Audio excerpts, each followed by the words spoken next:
ओम श्री गुरवे नमः।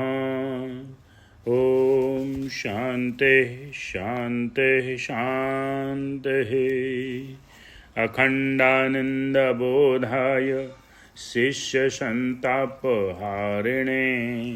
सच्चिदानंद रूपाय रामाय गुरवे नमः।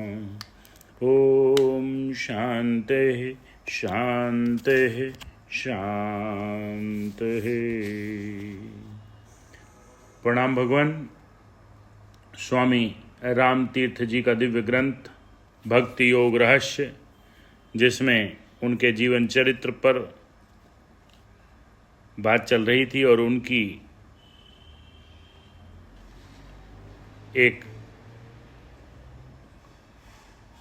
पद्य रूप में जो लिखी हुई कविता है उसका जिक्र हुआ।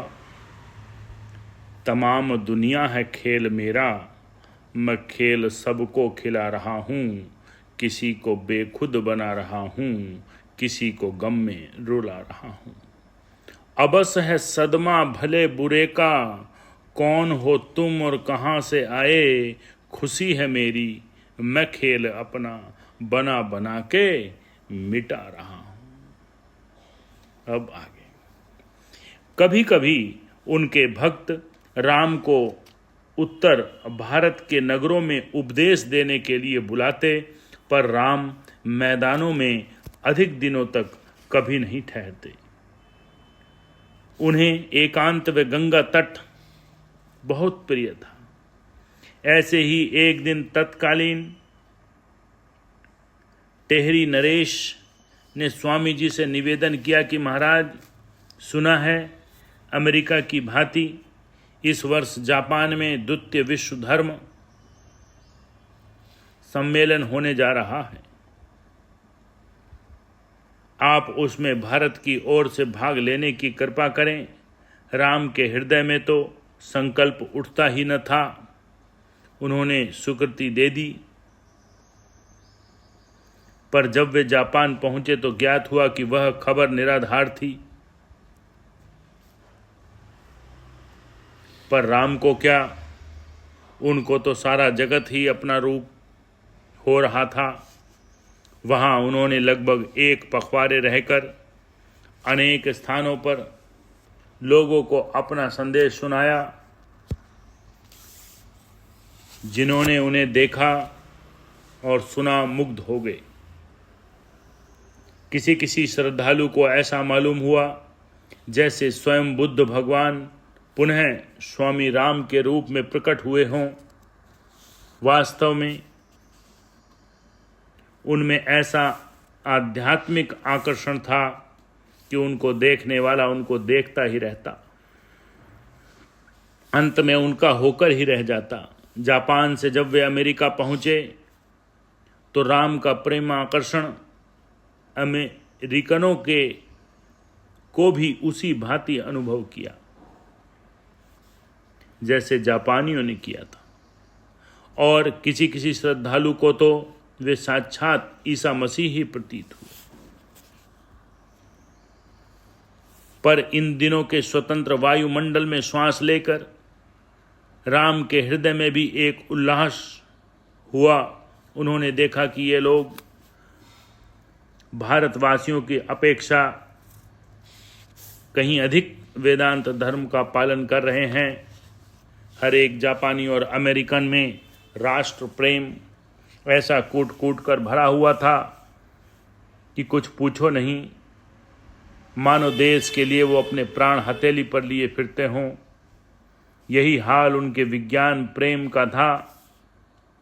अपने धर्म की कुछ अंध परंपराओं में बंधे होने पर भी वे विज्ञान की उन्नति के लिए तन मन धन न्योछावर करने के लिए उद्यत दिखाई दिए।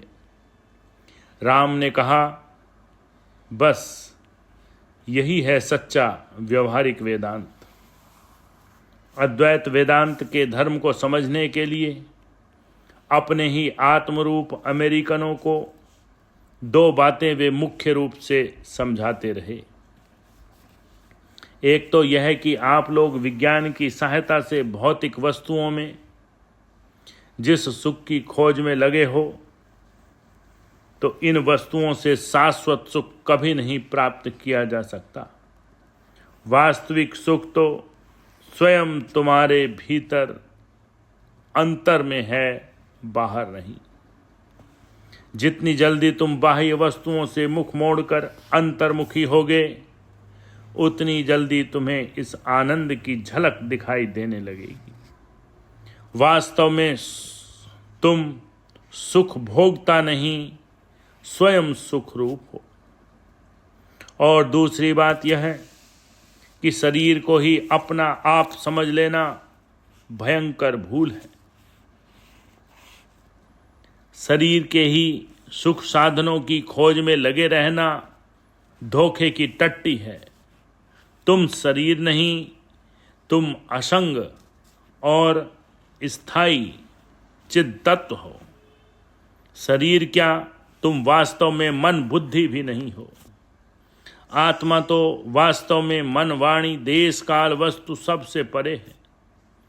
उसी के साथ हमें होना है। हम सच्चिदानंद स्वरूप हैं। एक बार उस स्थिति में दृढ़ता से जम जाओ, फिर तुम्हें आगे कुछ नहीं करना, सारे काम अपने आप होते जाएंगे।